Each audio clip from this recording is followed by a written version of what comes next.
Ladies and gentlemen, welcome back to another video. It is good to see you guys. I just want to let you guys know, for anybody who was wondering, by the way, we did get our ACL surgery out of the way this past Monday. Am still in a good amount of pain, but overall it was a success. Unfortunately, when they went in there, they actually realized that I did tear my meniscus as well. So that makes the recovery on crutches a lot longer. I think it's 4 to 6 weeks on crutches rather than 3 days off crutches if I had just torn my ACL. So that is just something we got to deal with. Not really much we can do there, but we're back. We're back to making videos, so I am feeling good. This probably would be the last one of the week, but without further ado, let's get into it. Today we're going over my best Week 10 matchups here, and we're starting off with Josh Jacobs against the New York Jets. Now, I know last week they faced the Danny DeVito-led New York Giants, and they absolutely smoked them. Their defense came to play. But I don't care if it was the Giants. I don't care if it was your brother's T-ball team that they ended up beating, or your brother's Pop Warner team would be a better example. Their confidence is rising nonetheless, and that's exactly what you need to start playing good football again. This team was absolutely plagued by Josh McDaniels, play calling, whatever the case may be. And now that he's gone, it's like a huge weight off of their shoulders. In week number 9, Jacobs carried the ball 26 times for 98 yards, and he had 2 touchdowns in that game. If he is going to keep getting that type of volume, then I really don't care if he can't average more than 4 yards per carry. But what I do care about is somehow in that game, he ended up with 0 catches out of the backfield. We don't, however, have a large enough sample size to know if that's going to continue with Aiden O'Connell or not, if he's the real reason. So far, O'Connell has played in 3 games. Week number 4, Jacobs had 8 catches, which was the highest of the entire year for him. Week 7, he had 1 with O'Connell. And then week number 9, this past week, he had 0. This past week obviously could have been, because they were winning the entire game and they didn't really need to utilize him out of the backfield as much in the passing game, but it's still something to certainly take note of. The Jets are currently ranking 26th against running backs in fantasy as well, so this should, of course, provide a good opportunity for Jacobs to continue riding the wave of confidence heading into the next week here. Let's hope they pull ahead early in this game, just like they did against the Giants, and lean on Josh Jacobs, and he gets that nice amount of volume that he did last week again. Then we have Tony Pollard going up against the New York Giants. Now, even though the stat line really doesn't show it, in week number 9, I thought his performance against the Eagles was pretty solid. 12 rushes for 51 yards, 3 catches for 12 yards. This is against the number 1 ranked defense against opposing running backs in fantasy football. You can live with those stats if you are having Tony Pollard in fantasy football. All right. He also should have had a 1-yard touchdown, but of course, in classic fashion, if you started Pollard, it got called back. It was either a false start or a holding. I don't remember what exactly the call was, but nonetheless, he should have probably ended with 16 points, instead ended with around 9. So the problem so far into this season with Tony Pollard is actually that the Cowboys have just been involved in so many blowouts. Like week number 1, there was like 40-0. Then they got destroyed by the 49ers, and Tony Pollard didn't play much in the final quarter of that game. Whether they're winning or losing, it's really causing issues for Tony Pollard, except this past week. You're almost better off when they play better teams because they've been keeping it closer. All right. It was actually good to see them in a close game against the Philadelphia Eagles last week. But this game, they play the New York Giants, and if they pull ahead early, Pollard, he could either get going for once or they could sit him in the 4th quarter. It's like one of 2 things could happen. So all you have to hope for is a semi-close game somehow. I don't know how the Tommy DeVito-led Giants are going to do it, but if they can keep this game semi-close, then Tony Pollard should have a good game. I just have a good feeling about Tony Pollard this week. I don't think you can be sitting him, and I think it's finally going to pay off you starting him. He's going to start a little streak here. Let me go out on a limb and say Tony Pollard is going to finally get going in this game against the Giants. Next, we have Joe Mixon against the Houston Texans. Apparently, that bye week is exactly what the Bengals needed because they have looked great after that bye week. That includes Joe Mixon. He scored in back-to-back games, and even though there wasn't a ton of running room against Buffalo in week number 9, he still caught 5 passes in that ball game. He's actually ranking 1st in the league in opportunity share, which tracks the percentage of team running back carries and targets in one, which is normally reflected in his snap count on a weekly basis. I mean, he plays almost every snap on this team. I believe the backup right now is Travion Williams, and he's not getting nearly enough snap share for Mixon to be worried, or fantasy owners to be worried about that whatsoever. Honestly, Mixon wasn't even terrible before the bye week. He just was average. But the past 2 weeks, he has really shined, mostly due to those touchdowns that we already talked about. Now, while it's unlikely he's going to score every game, the percentage certainly rises when the Bengals are playing better football and they're creating more red zone opportunities for him to do so, which is what they have been doing as of late. Now they go against the Houston Texans, who are ranking 22nd against opposing running backs so far in fantasy this year. Don't overthink it. Ride the hot hand with the Cincinnati Bengals and start Joe Mixon. Also, I believe Jamar Chase will not play in that game on Sunday. He's been, limited, and then he was out of practice this week. And then same with T. Higgins. So that's going to be very interesting. The pass catchers in that game. Joe Mixon might get a lot more passes out of the backfield than normal if those two guys don't play. Next, we have Aaron Jones against the Pittsburgh Steelers. This is either the start of the Aaron Jones comeback tour in 2023, or this was just a fluky game last week against the Rams, considering he finished with 20 carries and 4 catches. I can't really say that it's too much of a fluke. This was actually the first time all season that Jones had even over 10 carries in a single game.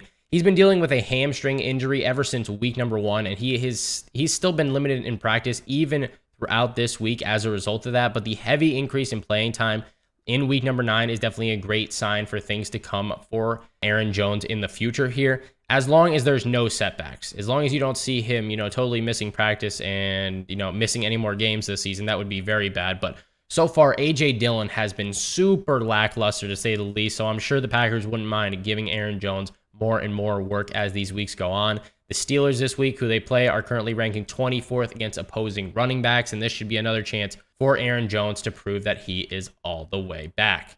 Next up, we have DeAndre Hopkins, who is going up against the Tampa Bay Buccaneers here. Will Levis has seemed to open up Hopkins, which Ryan Tannehill just could not do consistently earlier on in this season. His 34.8 PPR fantasy points in week number 8 was the highest all season for him, and in week number 9, he saw 11 targets, which was tied for second most all season for Hopkins. If that type of volume continues, it's very clear that Hopkins should be started on a weekly basis in your fantasy lineups. This week, they have the Tampa Bay Bucks team, who just gave up 470 passing yards to C.J. Stroud and the Houston Texans last Sunday. If this game turns anything close to what last weekend's was against the Texans, if this is a shootout, then DeAndre Hopkins will definitely be the main beneficiary here of the Titans receiving core, especially because Treylon Burks should not play. He had a nasty concussion. I hope that guy is okay, because he fell super hard on his head last Thursday night against the Steelers.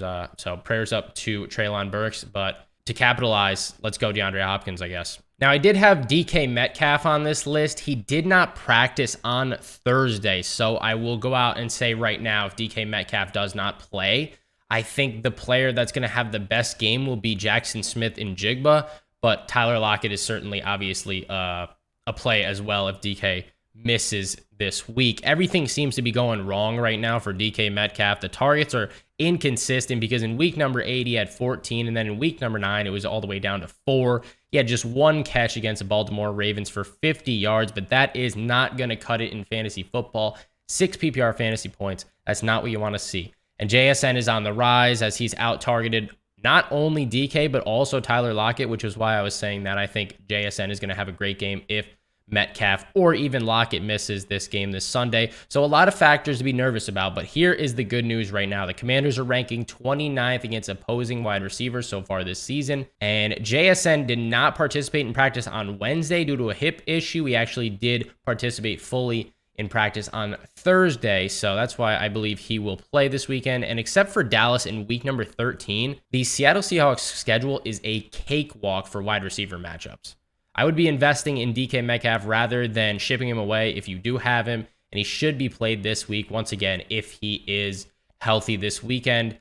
Also, if you can go out and still buy JSN very low, I would certainly do so. He is definitely on the rise, as we just talked about. Next up, we got Terry McLaurin going against the Seattle Seahawks. Terry is just simply one of the most consistent fantasy wide receivers almost every single year. He's averaging 13.5 PPR fantasy points per game currently, and he has a great connection with Sam Howell already. I'm very impressed, actually, more that he's continuing to put up these good numbers while Jahan Dotson is playing even better than he has in the past. The past 2 games, Dotson has put up 24.8 and 16.9 PPR fantasy points in those games. And then Terry McLaurin has still put up 17.3 and 12.3 in those games.